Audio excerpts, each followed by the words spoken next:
Okay, top of the hour, and maybe you feel like, okay, I'm on time. It's Thursday. It's connected to Friday. Well, I'm Robin Meade. Welcome in, and here's what we got today for you in the news. Parents, before you reach into the medicine cabinet, new word on why cold remedies could be too risky for your young kids. Plus, we're hearing from a friend of a Marine murder suspect. Do not miss how she says he's like the TV character MacGyver. And listen to this.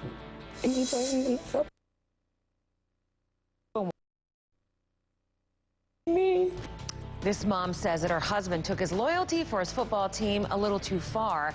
You've got to hear what he's accused of doing to their son during an NFL playoff game. New this morning, the warnings about cold medicines for young kids are about to become official. Now, the Associated Press reports that the FDA will issue a warning today that over-the-counter cough and cold medicines are too risky for kids under the age of 2. It will reportedly say that there could be potentially life-threatening side effects. Let me point out that Dr. Sanjay Gupta will join us with what you can do for your kids with a cold in a few. A Navy helicopter has crashed near Corpus Christi, Texas, killing 3 crew members. The Navy says that only 1 person aboard the chopper survived and is listed in critical condition. Now, it crashed in a muddy field during heavy fog last night and exploded into flames. The 4 crew members were on a routine training mission. Main Street and Wall Street meet head on today. In 2 hours, the Fed chairman will pitch his ideas on Capitol Hill about how to jumpstart the economy. President Bush will also be on topic, talking to congressional leaders. Jennifer Westhoven has more on that, on what they're considering in about 10 minutes. First, though, a friend of a man charged with murdering a pregnant Marine compares him to TV's MacGyver. The former Marine, who asked not to be identified, tells CNN that Corporal Caesar Lauren has the skills to avoid getting captured. Now, she says that Lance Corporal Maria Lauterbach feared Lauren and that Lauterbach told her she was thinking about dropping the rape charges against him. She came in September when her original military protective order had expired, asking if she could have a copy of the original one and be a second one put into place. I did the paperwork and routed it to the appropriate authorities to have it signed and then passed back down. The FBI believes that Lauren may be in Mexico. They say that he told colleagues he'd run there to get out of a possible rape conviction.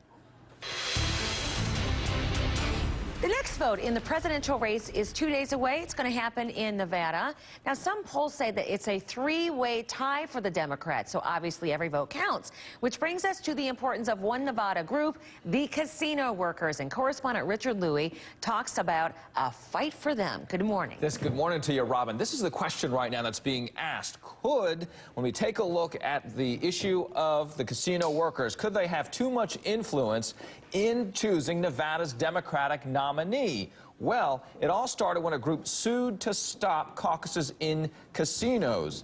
Now, the group says caucuses in casinos give too many votes here to casino workers. These casino caucuses represent almost 10% of the vote that helps determine Nevada's Democratic nominee, by the way there, Robin. So, Richard, I read, too, that the group suing has tied to the Clinton campaign. So is this suit politically motivated? Yeah, that's the question, too. The Clinton campaign, including Bill Clinton, focusing on the group's case and denying any involvement in the suit. It should be easier for them to vote than for anybody else in Nevada that has to work on Saturday. That's your first position. Second, when they do vote, their vote should count 5 times as much as everybody else.